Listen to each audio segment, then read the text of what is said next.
Back here on NFL Inside Report, Rhett Lewis and Mike Giardi here with us as we continue our roster reset series. Did the AFC East at the top part of the show here, getting into the AFC West now, but want to remind you that you can read more on the roster reset series on NFL.com/roster reset. And we'll be hitting all the angles as well throughout all 8 divisions here in the NFL on NFL Network all week long. Be sure to tune into NFL Now and all of our platforms for that information. Back here now with Mike. Mike, most competitive division in football. It's like, it's literally like a I don't watch wrestling, but if I did, this would feel like each team getting up on the top ropes and delivering, like the diamond cutter to every single team, like with the moves that they were making. Started with Russell Wilson, and we got Devontae Adams is in, Tyreek Hill is out, Khalil Mack, J.C. Jackson come over to the Chargers. This was an insane couple of weeks for the AFC West. Any reason to believe that it is not the best division in football? Yeah, I can't see it. I mean, I just think that everybody has done so much, and it just. Oh well, the Chargers just did that. The Chiefs did it. Like it just like it was almost like clear.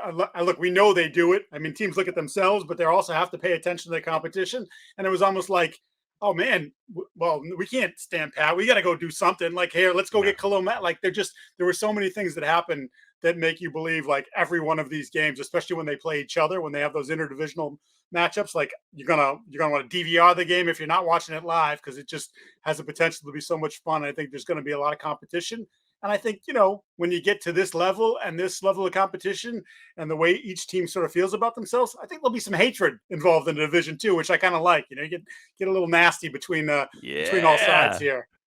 What's funny is that like you literally with this division, you could make a case for each one of these teams to finish first and each one of these teams to finish last.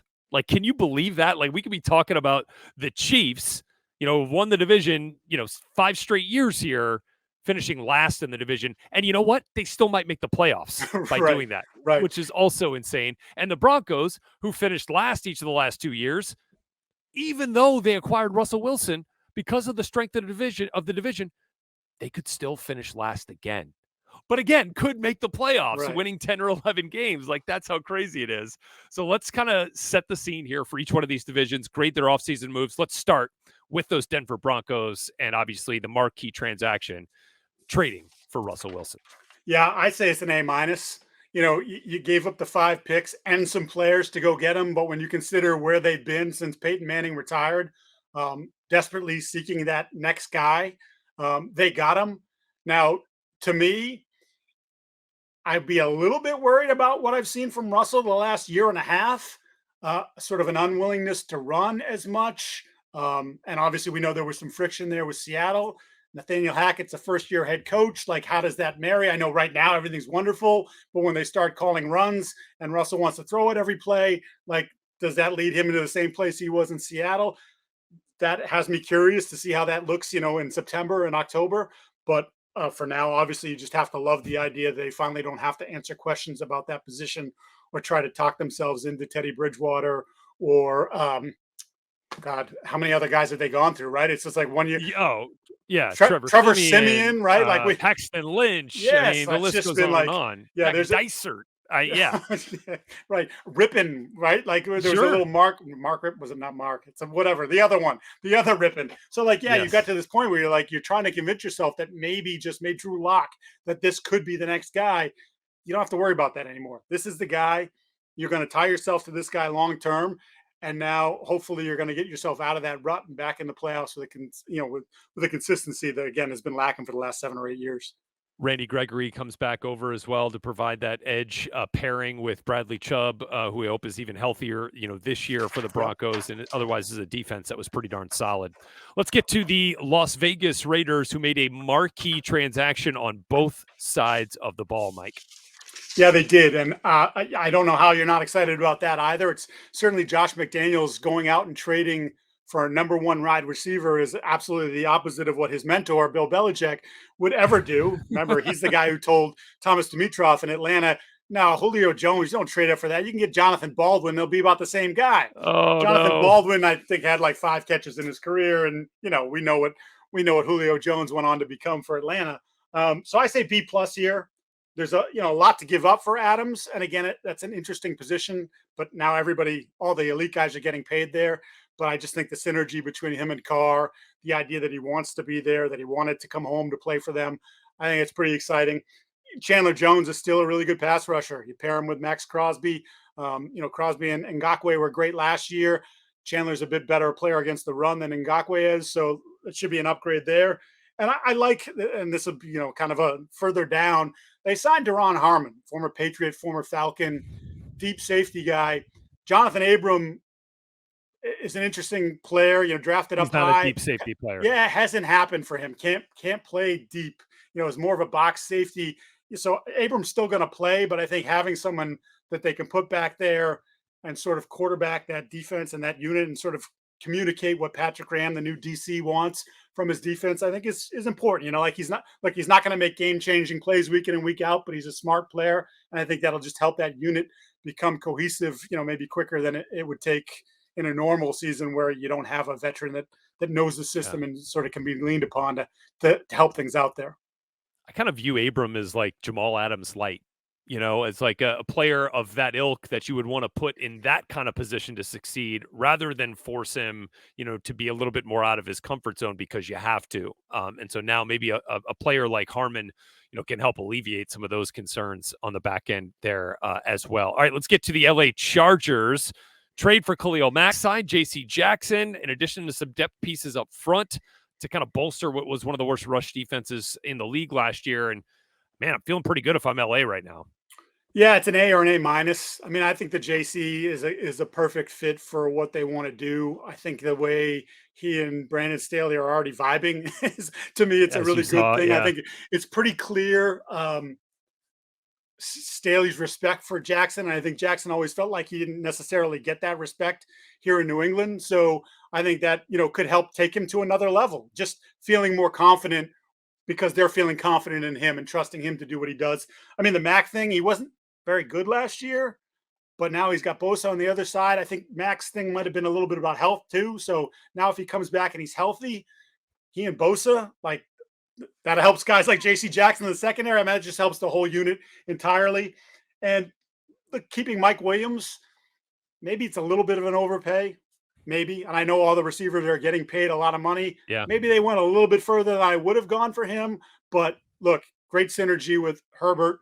Keenan Allen's getting a little bit older. Maybe he can make that transition and eventually become a number one. But Sebastian Day and the inside, like they did a lot of good things for their football team that have to make them feel great, missing the playoffs last year, but have to make them feel great rolling into, the draft and the upcoming season. But Mike, I mean, what a shrewd move by GM Tom Telesco, because the contract for Mike Williams, which was 3 years and $60 million, probably would have cost $3 and $90 million about 3 weeks later. So, I mean, they saved Get it done early, right? About $10 million per year right there based on the way that Devontae Adams got paid, the way that Tyreek Hill got paid, the way that Stephon Diggs got paid. Think about how teams have gone into the offseason. Some of these receivers that were in free agency. And like, I know in New England, they end up trading for Devontae Parker. And people said it's a classic Belichick move. Well, why? Because he doesn't want to pay $25 million or he doesn't want to pay $12 million for MVS. So this guy, pretty good player, has a hard time staying on the field all the time. But like for the production, for the cost, like, okay, that makes sense. And I wonder if there are going to be more teams that sort of try to mine that middle class, if you will, because of the escalating cost for receivers in particular.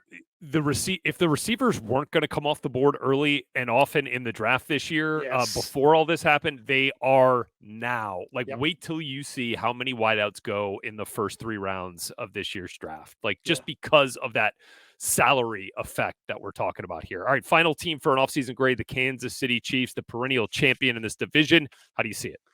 C+.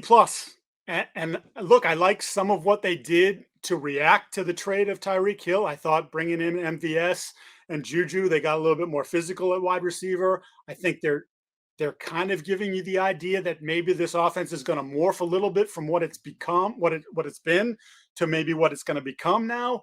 I think they can be a little bit bigger. They can run the ball a little bit more. I think because they got two pieces, honestly, a wide receiver that block very well.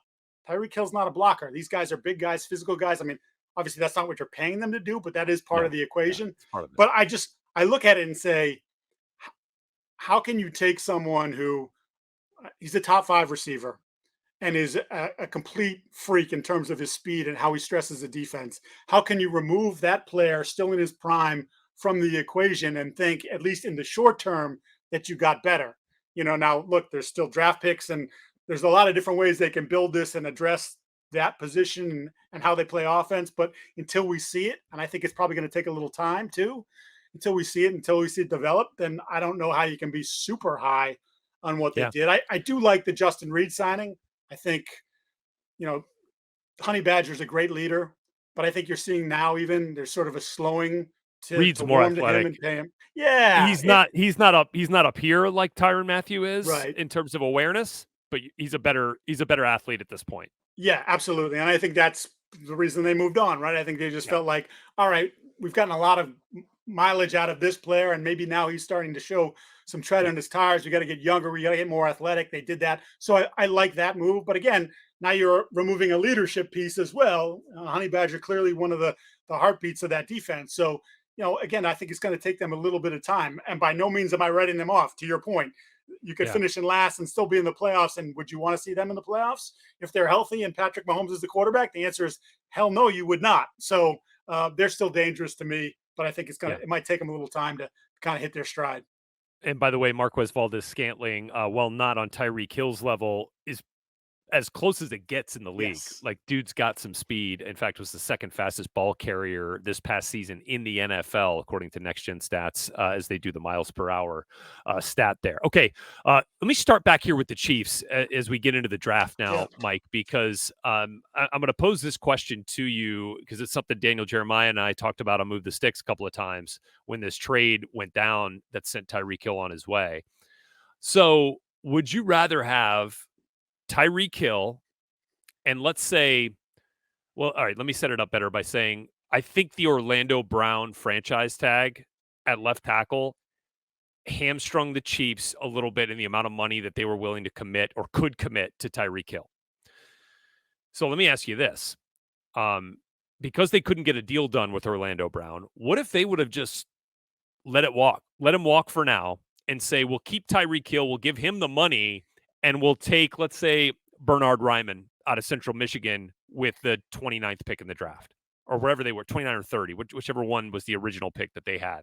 Like, would you take that, or would you take Orlando Brown and let's say Christian Watson from North Dakota State at wideout? That's a good little brain bender right there. So I would side with keeping Orlando Brown, but I don't think Orlando Brown played great last year. And I think there's still some concerns about him as a pass blocker, as a left tackle. So, they gave up capital to go get him. He's younger. Maybe they look at Tyreek and say sometimes the hamstrings, like, when is all of a sudden that going to turn sideways? And when it does, then the impact of the player. So I guess I would say Brown, but boy, that is a tough one. It really is a tough one. I would think about it. I just Yeah. you basically remade your offensive line, and they were pretty good last year. So I guess I would say I'd want to keep them together and see if they continue to blossom as a group. I agree with that part of it too, because we saw what not having a marquee tackle meant for Patrick Mahomes down the stretch in the Super Bowl loss to the Bucks, a year plus ago now. But I'll bring this up to you as well, because now this is with the benefit of time. But if you had not given Orlando Brown the franchise tag, look how long it took for Teron Armstead to get that deal with Miami. Like, as the clocks kept ticking and the clock kept ticking on Orlando Brown, and you could say, all right, we gave Tyreek Hill the extension. Oh, this is what we got for you. Is it going to be enough? Or was he going to get that amount of money out on the open market? I don't know. Would the Colts have backed up the Brinks truck for him? Whereas they didn't for Teron Armstead. Right. I think there's it's not a Chris variable. Ballard move, right? He tends not Right. to delve into it that way. Yeah. There are people around the league, and you talk to people, like there are some people around the league that still believe Orlando Brown's a right tackle and not a left tackle. Sure. And they feel they feel even more emboldened by their thought process before last year, by the way he played this year. But smallish wide receiver. I know he has the freak speed, but like I guess at the end of the day, I'm going to stick with protecting Patrick and hoping that he can elevate Yeah. whatever receiver you decide to go with in the draft, because I'm assuming they will take at least one in the draft. Yeah. And the other pieces, Juju and MVS, and elevate them because, well, quite frankly, that's what you're paying him to do. Exactly. Okay. Let's then move back in order with the LA Chargers here as Yeah. we go back up the way we started. Chargers on the clock at number 17 overall, hit it out of the park last year at 13 with Rashawn Slater. Wouldn't hate it if they got one of the top tackles in this year's class too and slotted him right over there to right tackle, because at some point you're going to be paying Justin Herbert $50 million a year. Yeah, And that time is coming sooner rather than later. I'm 100% with that. I think Storm Norton struggled last year at right tackle. I think that's an obvious area for an upgrade. I think that, when you look at the tackles, I think really if you're not getting a tackle in the first round, you are rolling the dice. I think that's where the good ones are. I think that's historically where you find the good ones. So this is what I'm doing, whether it's someone like Trevor Penning, whether it's Charlie Cross, like somebody there that can, again, you want to keep Herbert upright. You want to keep him healthy. Norton was a problem. I'll go back to just watching that Patriots game, and they just tortured Storm Norton on that right side. It was a massive issue. Judon, they were all eating off him. You've got to upgrade that spot, and I think that makes a heck of a lot of sense. I think the other position I kind of look at is linebacker. Kenneth Murray hasn't developed. Now, I don't know how Brandon Staley sees Kenneth Murray and if he foresees him making a leap as a player, but to me, that's been an area of concern for them, and I think a potential upgrade. Now, Devin Lloyd, would that be something you would do there? I mean, again, I would stick with offense because I think my team is built around Justin Herbert, and I think I've done enough defensively at least to get significantly better than I was last year. So maybe linebacker is a luxury pick or something you look at in second or third round. But, for me, that's another area that I kind of look at and say, I need more out of that spot. And I got to find someone for Staley's defense to be the quarterback there. Yeah, and look, and by the way, if you want to look at the third round pick of the Chargers, that's number 79 overall. If they want to look at a linebacker there, some names to follow would be, Leo Chenal from Wisconsin, big strong dude. Troy Anderson from Montana State might be gone by that time. But man, Channing Tindall. Can I give you a sneaky one? Please. So he's not big. I think he's 5'11". He's about 230. But I have become enamored with Oklahoma State's Malcolm Rodriguez. That dude, Brett, just look. I know you, Bucky and DJ. They might shoot me down. Every time I've watched him now, he finds the football. It's like he has an unbelievable knack for finding the football. Sometimes he takes weird routes to get there, but he gets there and he makes plays. I think he was a high school wrestler, like a really good high school wrestler. I think he was also, I think he was a pretty good running back as well. I think, if I have my memory, or maybe he was a quarterback, whatever. He was a good offensive player. I remember that. So like, he's an intriguing guy for me. And again, like that, now we're talking, he's probably a 4th or 5th round pick, but beauty's in the eye of the beholder. And right now he's pretty beautiful to me. There you go. Yeah, Darian Beavers from Cincinnati, another one that I like. JoJo Doman from Nebraska. That kind of has some of that versatility that I think Brandon Staley would get into. So there's just a thought there on what the Chargers might do. Then let's get into now the Las Vegas Raiders, who again, look, they're not going to be on the clock until the 3rd round after the Devontae Adams trade, 86 overall. But a position group or another need that you'd like to see filled there? Offensive line. I think if you looked at their offensive line last year, Colton Miller played really well. In fact, kind of established himself as one of the better young left tackles in football. But I think pretty much the rest of that offensive line struggled. Alex Leatherwood, 1st round pick, they put him at right tackle. Like maybe he's better suited inside. I just think at that spot, I kind of be looking to add some competition there and maybe get an upgrade, because I just think they need to be better in front of Derek. I think there are too many holes and too many questions with that offensive line. So that's something I think makes a lot of sense. And, Josh's offensive background, like all right, we got pieces on offense. We got skill players. Now let's fortify up front. And that, a 3rd round guard. Now that's more in line with the way Bill Belichick has thought all those years, right? And McDaniel's seen that up close and personal as well. Yeah, yeah, no, exactly right. And again, they really only have 5 picks. They've got 2 in the 5th round, and then one's in the 3rd, 4th, and 7th. Let's move to the Denver Broncos, who will not pick in the 1st round because of the Russell Wilson trade. Say that's A+ move from that perspective. Mhm. Essentially sending the number 9 pick this year and a couple of players as well over to Seattle. So they're on the clock at number 64. This is the pick they got, one of the picks they got from the Rams for the Von Miller trade. So here we are at 64. What You do know, you like there for Denver? so I think another cornerback here, and I think there's plenty of guys to choose from that'll be in and around that area. You know, someone like Martin Emerson from Mississippi State, Cam Yep. Taylor Britt from Nebraska, Kobe Bryant, who, by the way, I really like from Cincinnati. You watch Sauce, and nobody threw at Sauce. They're throwing at Kobe, and Kobe handled his business over there in Cincinnati pretty well. Like to me, that would make a lot of sense. Again, we talk about the division. We've rattled off these teams: Mahomes, Herbert, Carr. Like you need to have good corners. I think that's an area that would make a lot of sense for me. I think another one, you traded Fant as part of the deal to get Wilson. How about McBride from Colorado State, right? Like, with that, in your backyard, Love it. he was the top tight end in the country last year, won the award, right? Might be a nice little fit there, and give a security blanket for Russell with a Yeah. treasure trove of weapons on the outside between Judy and Sutton and Patrick. Like they've got plenty of pieces outside, but maybe someone who can work the middle of the field a little bit. That would be Yeah.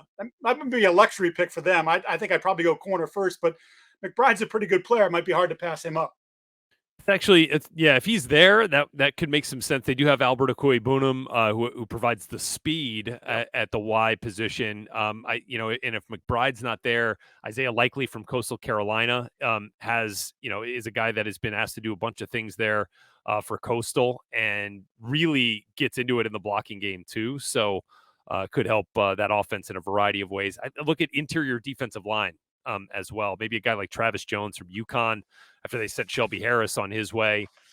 Just kind of beefing up the front of that defense, try to collapse the I pocket from a yeah, number of different areas. I dug up a good little nugget. They added 10 players in free agency, Rhett, who played 44 playoff games between them. And their roster prior to had like nothing. There was like, Yeah, Justin Simmons is one of the best players. He's one of the best safeties in the league, right? He's never played in a playoff game. They wow. added, and it's not just Russell, it's DJ Jones, it's Randy Gregory, Kerwan Williams, Billy Turner, Tom Compton. Like they added a lot of pieces that know how to play in Mhm. January, and know how to play in some of them in February. So, I think that's a nice little addition for that team too, just in terms of leadership. You're bringing some young players onto a team that's got some pretty good guys that know how to point you in the right direction to where you want to go. I love that. That's a great nugget, in fact, because playoff experience, while it is oftentimes something we talk about, it's more tangible than I think people realize when you get in the locker room and people see the habits and other guys see the habits, the daily work habits of those who have been there and know what it takes to get to the top of the mountain. So I think that's a good point there, Mike Giardi, on the Denver Broncos now with some playoff experience, with some Super Bowl experience with Russell Wilson coming over as well. So a lot to like there in Denver. It's going to be a wild ride in the AFC West. Thanks for setting us straight, Mike.